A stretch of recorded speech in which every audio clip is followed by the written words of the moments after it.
If you saw my last video, you know I spent a year transforming myself at 40. But here's what you didn't see. Everything I got wrong. This wasn't some perfect calculated plan. It was messy, full of mistakes, trial and error, setbacks I didn't see coming. But looking back, the difference between staying stuck and actually hitting your goals, it's not as big as you think. It's the small things, the things we ignore, the things we avoid, until they're the only thing that matters.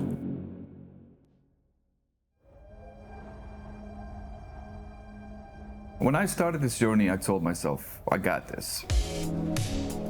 I've been lifting weights for years. I wasn't some beginner walking into the gym clueless. I had experience. I always loved going to the gym and lifting weights. Man, I didn't need no willpower to get my bum to the gym. I simply went because I was addicted. When I wanted to enter my transformation, I knew I had some physical weaknesses in my physique, so I wanted a professional to give me a training program this time around for better results. And from the start, I set out to cut out all processed sugar, and I was expecting everything to fall into place. And for a while, it felt like it was working. I wasn't starving, I wasn't struggling, and I was still eating my favorite Persian food, still throwing some no sugar peanut butter on dates, still having my protein bar with coffee. I was enjoying my meals, I was making progress. I wasn't miserable. 5 months in, this is how I look like. I sure look different from when I started, but people were making better and bigger transformation in just under 3 months. Now, I'm not saying you should put yourself through hell to get there in 3 months, but on my watch, I was already 5 months in, and I was definitely behind schedule.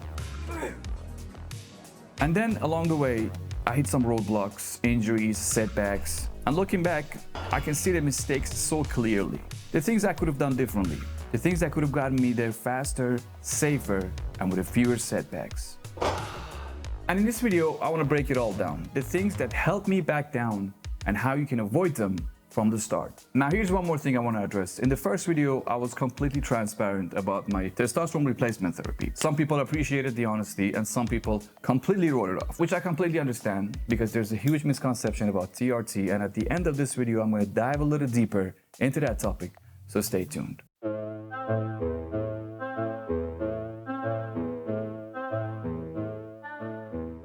Let me tell you, injuries are the quickest way to derail your process, and I learned that thing the hard way. It started with my elbows, tennis elbow, golfer's elbow, and the cause of it was overloading the weights while doing certain exercises, mostly shoulder lateral raises. Probably a lot of you guys have experienced that before. Now in the video I told you guys I have a coach, but throughout this whole year we never trained together except a couple of times. He would just simply give me the program, I would go meet with him, he would assess, analyze, and write me a program, and I would just kind of take that program and go about it on my own. But there are some exercises that are very critical and you definitely need a perfect technique to execute them. All right, I figured we'd come to the gym so I can show this for you. It's much easier, much better. So with the tennis elbow and the golfer elbows, it really started with the lateral raises for me.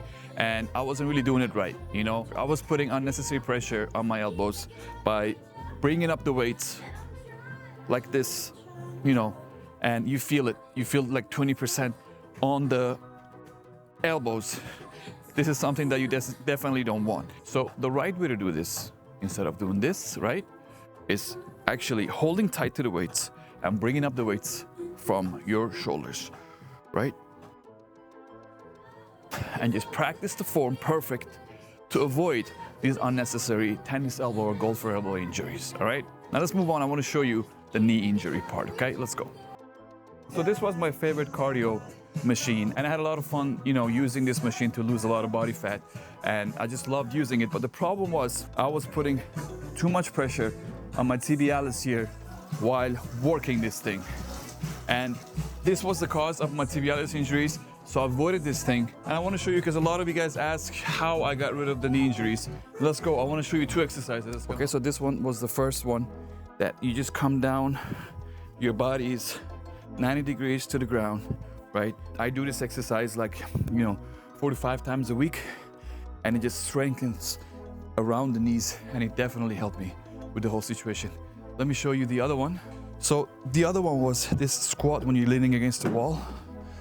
When I had the pain When I did this, I felt a lot of pressure right around my knees, but literally 2 to 3 times, a day for like 30 seconds. Within a week, I would tell you 40%, 50% of my knee injury, the pain was gone. And this is something that I couldn't get rid of for like 6 to 7 months. So if you have pain in your tibialis and it's not going away, use these 2 exercises. It's definitely going to help you, right? So lesson learned, always try to perfect a form while doing an exercise before you raise the weights, because the chances of you getting injured raises as you raise the weights. And thank God for science that is improving. Now we have options like PPC 157 and other peptides, and I hope that with time they will be more regulated. In Germany it's really hard to get it, but at the end of the day, trying to avoid it because it's not a cheap supplement. Even if you take it early, they cost anywhere from 60 to 100 euros, and you would take it for 30 days. For me, it worked. After 3-4 days I definitely felt better, but the injections of PPC 157 apparently, from what I hear, works better because you inject it locally with an insulin pen. But again, the hassle of just doing a little bit of extra injection is not fun. So try to focus on your form. I think that's the better way to go about it. Contemplate the price you pay for inaction. I think a lot of the time we presume that inaction has no cost, that it's like an impartial strategy and it can cause us to continue to mañana decisions. But it does. Inaction does have a cost, because your attention is the most important thing that you have. And it's not time. People think that time is the most important resource you have in life. It's not. It's attention. Because you can spend your time in ways where your attention is captured such that you didn't enjoy the time or realize the time has passed. So contemplate the price that you pay for inaction. Man, that thing resonated with me so much. And if you didn't get it, let me explain to you exactly what it means with this example. I used to be one of those guys who always thought counting calories were dumb. And you probably hear it all the time, amongst your friends and family. They scoff at the idea of counting calories, man. Just, train hard, eat clean, and you'll be all right. And they're not wrong. Who wants to add the hassle and time of counting calories with our busy schedules during the day? The people who want to, get results and lose weight, in my opinion, from what I went through. Because after my transformation, I haven't been counting calories, even though I should, because I have set new goals for me. I just want to kind of let my mind be free at least for a month before I start going through the same process again. But I strongly believe if you set your mind to lose some weight, I hate to say this, man, but you got to keep track of what's going on in your body. And that's what I mean. That was my inaction for the longest time. And I paid a big price for it. And the price for it was time. I want to show you a quick clip from Dr. Mike. I love his content. I get a lot of information from him when it comes to lifting necessarily, but he gave a perfect example of what it really means to be on a caloric deficit. Your fat's kind of like a super welcoming giant corporate hotel. People check in and it's like, we got room for you, no problem. So the question is, on fat burning, how do we get the guests to check out of the hotel? Stop sending guests in, or send in less. If you eat less than maintenance, that 250 calories is going to have to come from somewhere. And your body's like, hey, listen, no problem. And it goes around, sort of by analogy, as an index. All the board is together and the CEO is like, nervous system, what are you doing with your calories? I need to run the whole body. Are you crazy? Like, okay, we're not going to break down the nervous system for calories. That's insane. Muscular system. It's like, dude, I'm doing stuff. Your muscle can be used for breakdown, but it's not super efficient to do that. And then it goes over to body fat. Hey, body fat, you got any calories? What are you doing with them? It's like, nothing. Give it up. So your body fat will release calories and then it'll fill up that deficit for you. And over weeks and weeks and weeks, the amount of fat you're storing starts to winnow down. Your body's still operating pretty well. And that's fundamentally how you lose body fat, by creating a calorie deficit.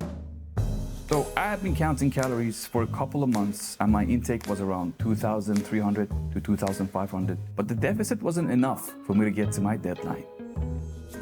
But the problem was not so much the eating. I wasn't just burning enough calories. I always knew fasted morning cardio would help, but I never fully committed. Not because I didn't want to, but because life got in the way. Because my wife's at work in the morning and I have a Shiba Inu, the kind of breed that sees running on a command a personal insult to his dignity. And I asked my wife if we could get a treadmill in the house. You should have seen the way she looked at me. I saw this treadmill the other day, right? It's so small that it tucks right underneath the bed. But lately I've been eyeing these slick foldable ones that tuck under the bed that I'm really thinking about adding to my arsenal. So if I can lock in 3 fasted cardio sessions a week, this way I can eat healthy without feeling like I'm starving myself and end up with a good caloric deficit. So here's what I learned. Cutting calories is not just about eating less. You gotta burn more. And for the most of my journey, I wasn't really doing that. I was forced to go on an extreme diet the last 30 days. And the price I paid for that, my T levels, when I tested my testosterone levels, actually dropped significantly. Even though I was administering testosterone every other day, like always. So 1,500 calories might get you those six packs, might let you help learn a new way of discipline, but it's definitely not the healthiest way to go about it. Now in the video, there's a lot of comments of people wanting to know what exactly that diet was. I will put it in a PDF in the video's description.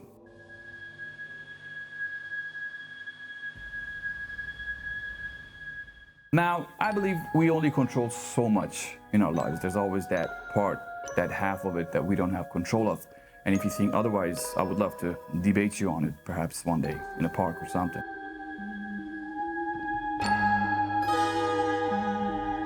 You can plan everything and still get blindsided. And for me, that blindside came in from a kidney stone the size of a bullet. 8mm stuck, blocking my uterus, backing up urine for weeks, and my kidney levels spiked dangerously high. And the worst part, I didn't even see it coming. No history in kidney stones in my family, no warnings, just bam, out of nowhere. 2 surgeries, 3 weeks. First time ever going into the operating room at 40, and suddenly, I wasn't just fighting to get fit, I was fighting just to recover. So it turned out that I've been making a crucial mistake for years. Ever since COVID, here in Germany, we found out that all of us are vitamin D deficient. I started supplementing. I started to take vitamin D3 on a high dosage every day. Combining that with ice plunges, it definitely, boosted my immune system because I used to get sick 6 to 7 times a year.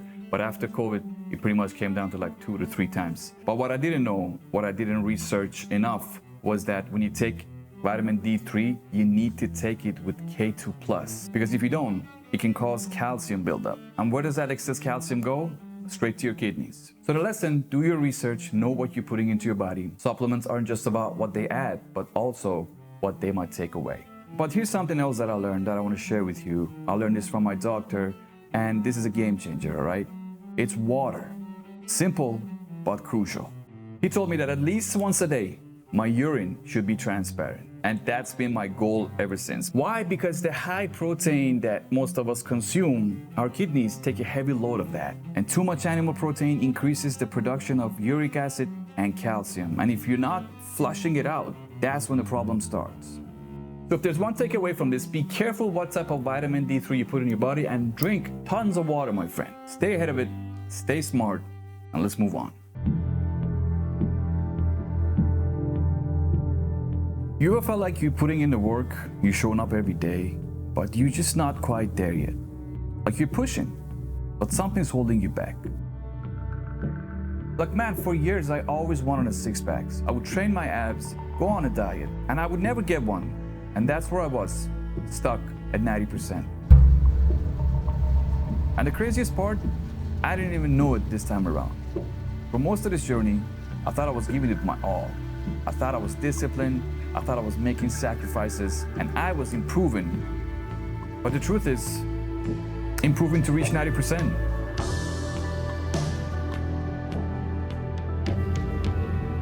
I was still in my comfort zone. I was playing it safe, and I didn't even realize it. That's the scary part. Most of us who consider ourselves active, we live at 90% our whole lives, thinking we're going all in. But that last 10%, that's where the real discomfort comes in. That's where the real progress happens, and that is where the six-pack is hiding, I'm telling you. But here's the irony. If I hadn't gone through what I went through, I would have never understood this lesson. I had to suffer setbacks. I had to experience inaction firsthand to finally understand what real commitment looks like. Probably, but then again, maybe not. Because if I didn't, I wouldn't be sitting here telling you this right now. Well, maybe I would probably avoid the hospital. Who am I kidding? But that's the thing. I can sit here and tell you about my mistakes so you don't have to go through them. But the truth is, you're gonna run into your own roadblocks, your own setbacks. And when you do, you're gonna learn from them, and that's what's gonna help you grow and get stronger. But remember this, my friend, 90% still feels comfortable. Still might feel like you're working hard, but I am telling you, the gap between 90 to 100, it is night and day, like my man Will Smith said it. Difference between 90% and 100% is lifetimes. Push for that, and when you do, come tell me all about it, because this time, I'll be the one listening.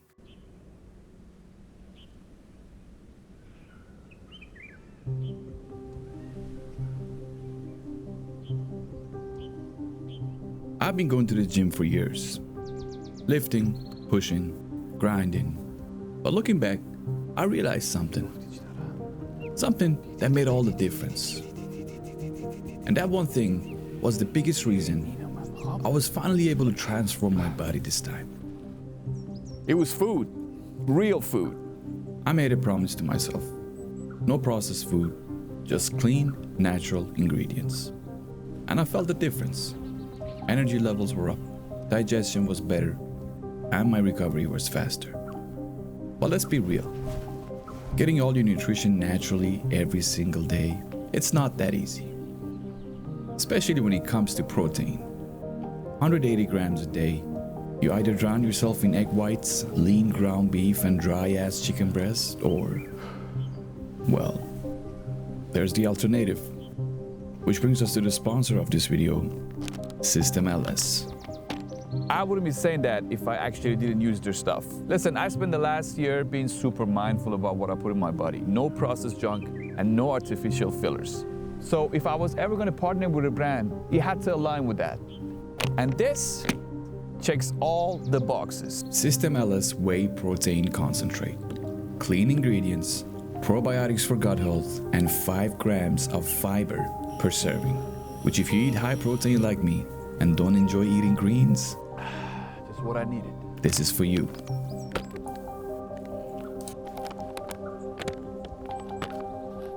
Damn, you carry all them with you every time you hike? Yeah, obviously. I don't carry this much stuff with me when I go on a hike. As a matter of fact, this was not a real hike and we were just filming today. But listen, all jokes aside, whatever you see here is a part of my daily routine. And if you want a protein that supports gut health, use the link in the description with a discount code Alami to get 10% off all of System LS wonderful products. All right, now let's get back to the video.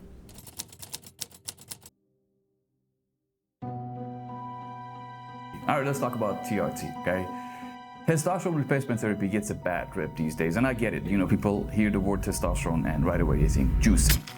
And that's not necessarily what it is. Don't take my word for it, okay? I'm not an expert, but I do get my information from experts. Nowadays on the internet, we can easily do that, no? The likes of Dr. Peter Attia, Dr. Andrew Huberman, and Derek from More Plates, More Dates. You know, these guys have successful podcasts. Dr. Andrew Huberman's podcast is among the top 3 in the world, if I'm not mistaken. And there's a reason that these podcasts are successful. It's because people believe in them, and the reason they do is because their arguments are based on researchers. They're not just talking out of their you-know-what. What sorts of levels do you think are meaningful? Because the range is tremendous in terms of blood tests. 300 nanograms per deciliter, I think on the low end now in the US, all the way up to 900 or 1200. That's an enormous range. 300 nanograms per deciliter, that's where I started, all right? Super physiological level, that's above 1000. And my prime, I was around 800. That's nowhere near that number. I'm still in the physiological levels. Now, I was administering 30 milligrams every other day. That's 90 milligrams per week. The importance of the frequency of administering testosterone and how microdosing is way much better than, you know, doing it once a week. The more frequently you can take it, the better. Now, another misconception about TRT is that what is a good normal range? You know, that's what a lot of people are getting wrong. But the truth is, normal testosterone levels aren't one size fits all, all right? Somebody might have 400 and might feel terrible. And another person might just be fine at 400. I can tell you from my own experience. The reason I went on TRT is because for the past couple of years, I felt fatigued, you know. When I would do my leg day, I could barely walk down the stairs from the gym. My legs were shaky. I would come home when I went to the bed in the middle of the night. When I got up, everything just hurt, you know. I would have to take a couple of days from the gym in order for my body to recover. And when I brought my T levels up, it pretty much fixed all of that.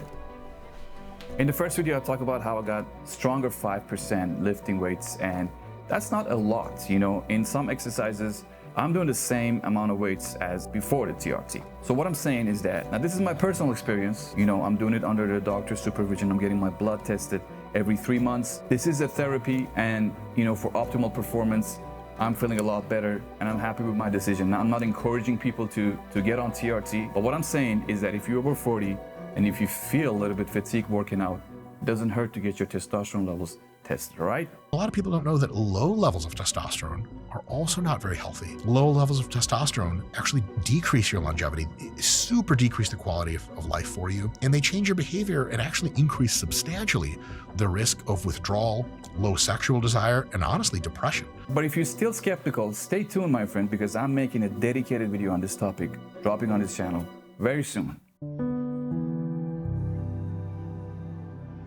Man, I just want to take this moment to say how overwhelmed I am by the response that I got from this video. Honestly, I was not expecting that. I was kind of, I decided to go through this transformation, and I was just like, let me just document it the way I do through film. My channel has always been about filmmaking. That's my craft, that's what I do. But along the way, I started to bring in more of my life, my process, and somehow this resonated. You resonated with it. The algorithm picked it up, sure, but most importantly, you showed up, you watched, you engaged, you shared your thoughts. And for that, I can't really put a price on that. So now I just want to say thank you. Thank you for following along. Thank you for being a part of this. And this is just the beginning. Let's push forward together and let's keep this community moving forward. See you on the next one.